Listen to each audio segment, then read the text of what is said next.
Hey guys, it's MAGMA. I'm here with another LEGO Star Wars video for the LEGO Star Wars Waves review. Here, today you'll have all my LEGO Star Wars opinions on the year 2009. It was the 10th anniversary of LEGO Star Wars, so it was quite a few sets themed for that. But at the same time, it was kind of the peak of the Clone Wars, where really the second season came out and a lot of people loved it. So there's quite a few sets to go through that are from the Clone Wars. So there's this huge contrast with these really great original trilogy sets and then these pretty new Star Wars The Clone Wars sets, which at the time were pretty cool. So starting off with Star Wars Episode 4 is the 778 MIDI-scale Millennium Falcon. This isn't a playset, it's just like, it's, as the name states, a MIDI scale. It's just a model that you build and you have it on your shelf and it looks cool, so it's much more driven towards direct consumers. However, it's kind of like a mini UCS set, if you want to look at it that way.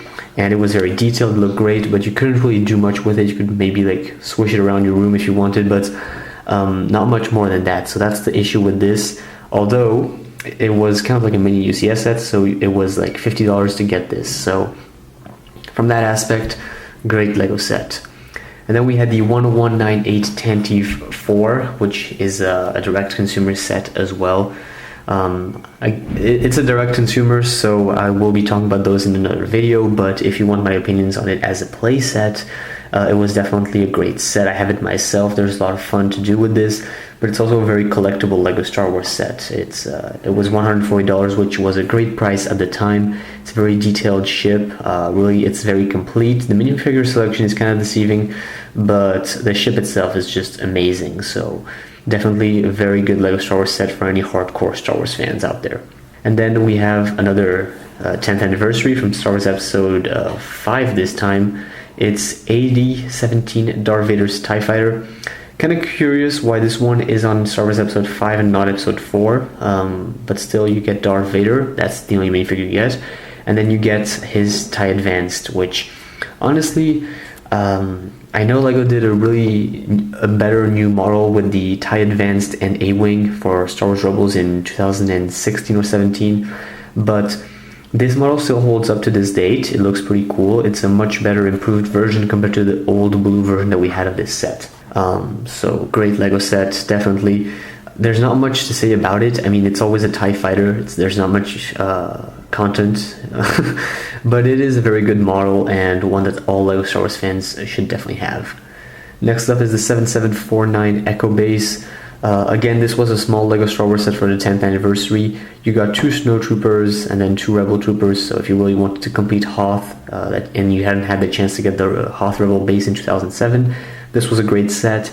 And on top of that, it was the first appearance of a LEGO Tauntaun, so that's why everybody went kind of crazy over this set and all got it and stuff. So it's a great LEGO set because it had the Tauntaun at the time. Nowadays, we can get Tauntauns in pretty much any single Hoth set, so there's no big point in getting this anymore. Then we move on to Star Wars Episode 6. We have the 7754 Home 1 Mon Calamari Star Cruiser. This set is just lovely. It is great. I know it doesn't look like anything. It's more one of those like location type of stuff, similar to the Palpatine's Arrest. It's a location, kind of like the Mustafar Duel again, a location. So you're not actually getting the Home 1 Star Cruiser, but that's kind of the deceiving side. But on the other hand, you get this great iconic scene where it's like the briefing room and the bridge of the Home 1, and it looks just great. It's all white and stuff, so you can have a lot of fun displaying that and playing with it. And then you have the hangar with the A-Wing. The A-Wing is a great model. It holds up to this date. It's still very good looking and very sleek looking, especially. And then you can have a lot of fun with the hangar. It has a lot of tools. You can play opening up the A-Wing and stuff. It has a few fun features to like really refuel it, repair the engine and all that stuff. So it looks great on shelf and it is a lot of fun to play with.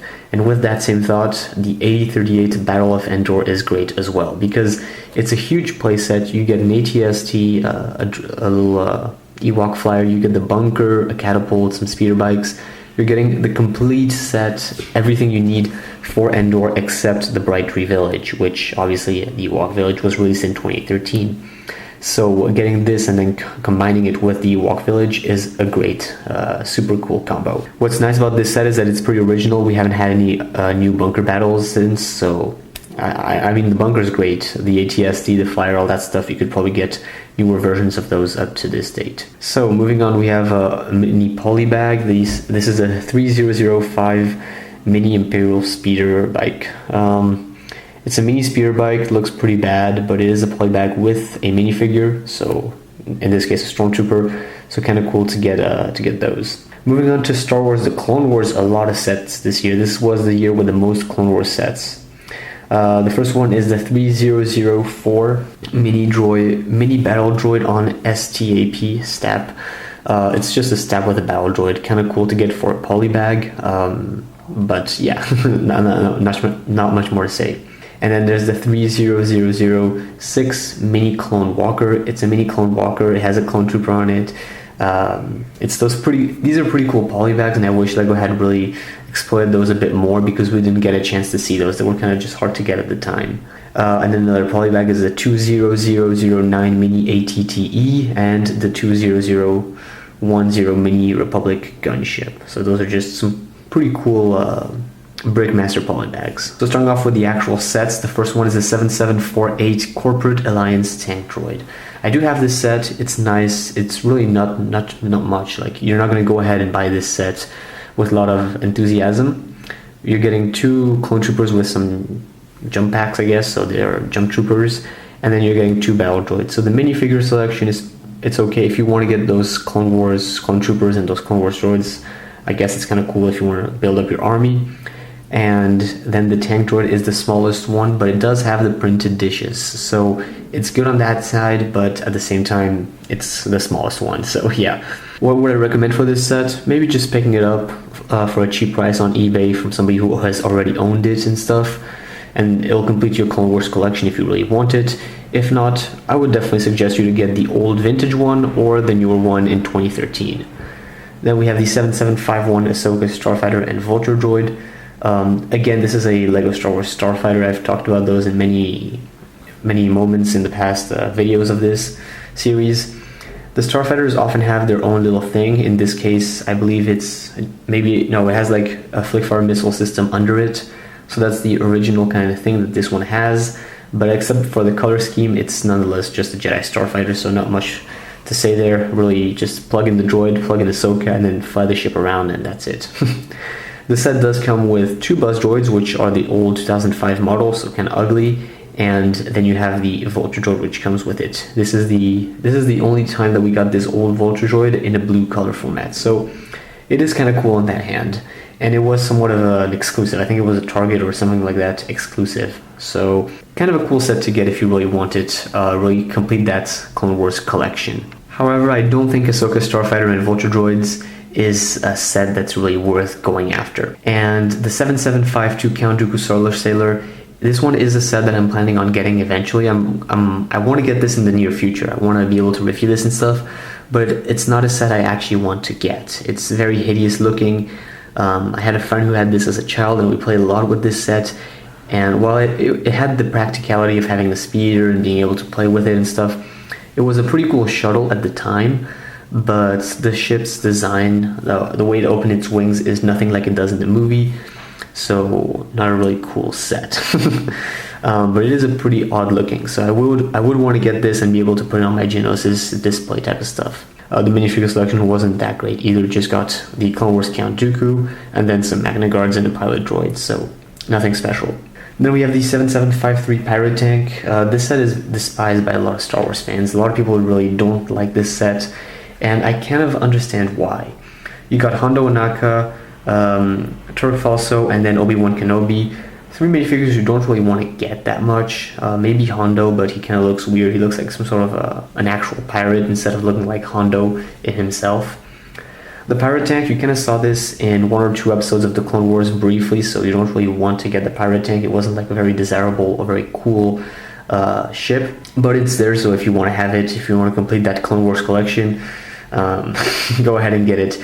But it kind of just looks off and odd compared to all the other LEGO Star Wars sets that you want to get, or that you will probably be getting. Here comes the battle pack. So the first one is the 8014 Clone Walker battle pack.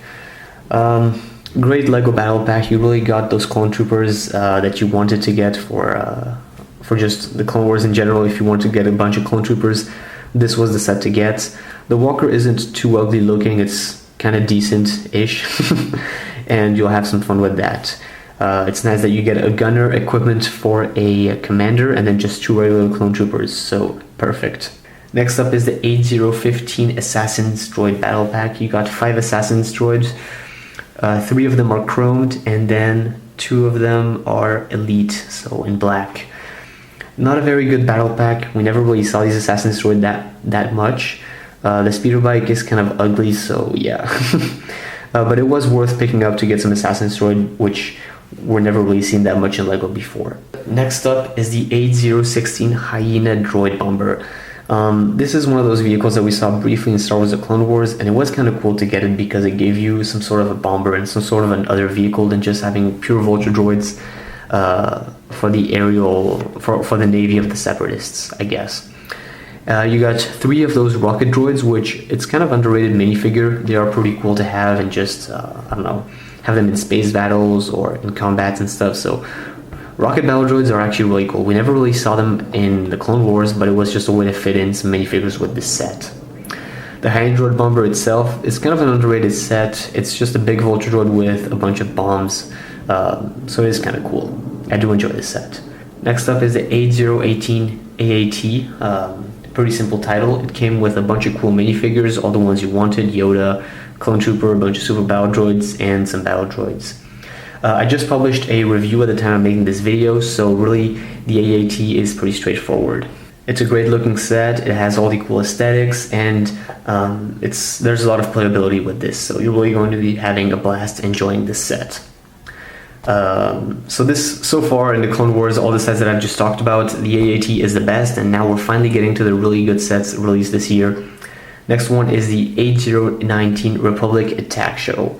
Great LEGO Star Wars set. Again, the minifigures kind of okay, just got some clone troopers and Mace Windu. The shuttle itself has a lot of space in the inside. It has a bombing system. It has a great flick fire missile type of system in the upper part. As you can see, it just shoots without stopping. It's kind of cool. The cockpit is nice, definitely looks resemblant, and we do see the shuttle quite a bit in Star Wars The Clone Wars all over the place, so it is very nice to have this in LEGO, and it is by far one of my favorite LEGO Clone Wars models. Then we have the 8036 Separatist Shuttle. Now this is a very undersized LEGO set. It's very small, which is kind of sad because we do see this quite a bit in the Clone Wars. I really wish LEGO would have done something a bit bigger with more pieces, a bigger interior. It would have been really nice to be able to compare it to the Republic Attack Shuttle. Ultimately, the Separatist Shuttle, not much more to say about it. It's really one of those small Clone Wars sets that you maybe want to get if you want to complete that Separatist Navy, but other than that, yeah, the minifigures weren't a big drive for it. Next up is the 8037 Anakin's Y-Wing Starfighter. Pretty exciting set actually, because it was a Y-Wing, but just with all the panels filled up. The minifigure section was okay. I mean, just Anakin, Ahsoka, and R2, so whatever. But the Starfighter just looks great. It has a really cool yellow and white contrast, and it just looks nicely paneled up and all complete, which makes all the other Y-Wings look kind of just incomplete and old and kind of rusty and stuff. So great LEGO set, and it had a great fun feature with the missile just shooting down and stuff. So great bomber. We do have a mini set, 8033 Mini General Grievous Starfighter, just mini polybag, I guess, whatever. And then we have the 8039 Venator class Republic Attack Cruiser. This set was huge, it was great. The only issue with it is that it's not that resemblant. So this Republic Attack Cruiser has a lot of cool minifigures, and the ship overall design is very desirable. It's great looking, and really you kind of need this if you are a Clone Wars fan or a Star Wars Episode 3 fan. On the other hand, like me, you maybe need to do some modifications because it looks thick and completely disproportionate. All the angles are kind of just mixed all over the place, and you can really tell that somebody struggled making this design and ultimately rushed it to get it into production, which is kind of sad. And we're going to end off with the 1195 Republic dropship with ATOT. This is one of my favorite LEGO Star Wars sets of all time. However, it is direct consumer, so I will be talking about those in another LEGO Star Wars video. Guys, thanks for watching this LEGO Star Wars video. This was the year 2009. A lot of great sets for the original trilogy, a lot of great Clone Wars sets. With that in mind, I'll go ahead and get started with 2010 for the next video. So guys, see you guys next time here on the MAGMA channel. Bye bye.